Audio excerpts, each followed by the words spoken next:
And welcome back to the final segment of the Steve Malzberg Show for today. And, of course, the Winter Olympics getting closer and closer with each passing second. And that means the threat of terror is as well. Joining us right now to talk about all of this is our friend, we've spoken to him many times in the past, Peter Brookes, Senior Fellow National Security Affairs at the Heritage Foundation. Hello, Peter. Hey, how are you? I am fine, thank you. And you wrote a great piece on this the other day. And you point out that, so many countries, including and especially the United States, has offered to help Vladimir Putin and the Russians in their effort to combat the threat of terror, which is a great threat during the Olympics. But, Russia being Russia and Putin being Putin, not much cooperation can be expected, right? Yeah, that's what I'm worried about. I guess I'm reminded by the biblical verse of pride going before the fall.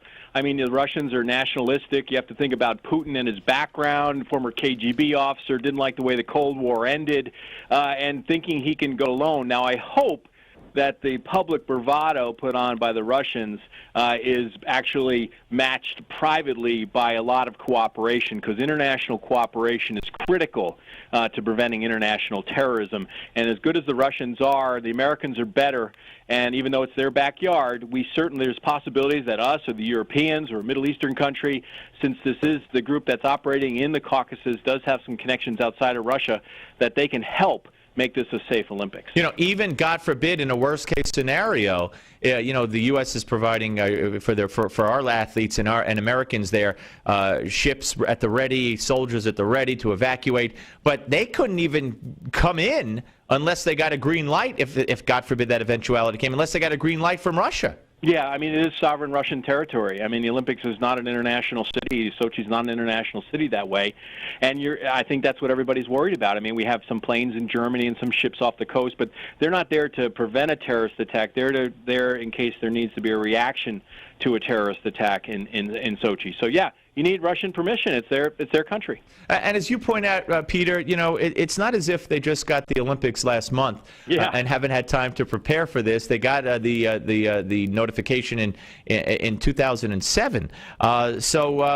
They've had 7 years, but still in all, the recent terrorist attacks and the fact that the head of the rebels and the terrorists believed responsible for the attacks and believed to be plotting has a strong al-Qaeda affiliation, correct? Yeah, you're absolutely right. Doku Umarov and the Caucasus Emirates, they're on our list, on the UN list for associations with al-Qaeda. But the opposite side of that coin is, the Russians have 7 years to prepare, but so have the terrorists. It's not as if these games were, announced last week and the terrorists had to scramble around and try to get people inside of Sochi, inside this ring of steel, as the Russians are calling it. They've had 6 years, almost 7 years to undertake sleeper cells, to undertake plans to recruit a lone wolf who might do something. I don't want to be alarmist here, but I want to be really sober and serious about it. They decided to put the Olympics basically in the backyard of a major Islamist terrorist insurgency. And because of that, there are significant risks to these tremendous games. And Peter, we would imagine that of all the people or of all the countries, for many of the reasons are the ones you mentioned, former head of the KGB, didn't like the way the Cold War ended, been burned certainly by these attacks from these terrorists in the past, including the horrific attacks on the schools several years ago. Yeah.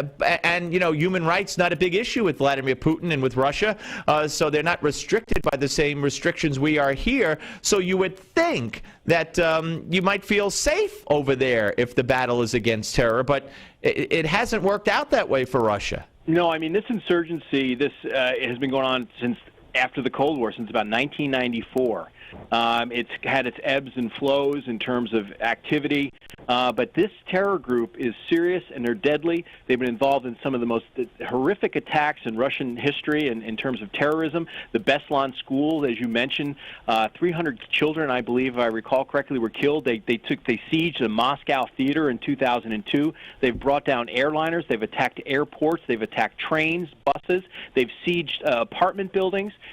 These are tough actors here. So the Russians really, like I said, have their hand full. in dealing with this. But if you want to, if they're going to be tough on getting somebody once they get them, they still got to get them in the first place, right? Right, and we're talking to Peter Brookes of the Heritage Foundation here on the Steve Malzberg Show, which brings me to the Black Widows and any others, lone wolves, etc., that might be within that ring. They have that ring. What do they call it? The ring of what? Fire? No. Steel. The Ring of Steel. Yeah. I'm thinking of the circus, I guess. The Ring of Steel, which and anybody within that perimeter, no one's allowed in. It's all, but they're, like you said, they've had 7 years, the terrorists, to have people come into that ring and be there before they make it a ring. Absolutely, and then there's all the rest of Russia.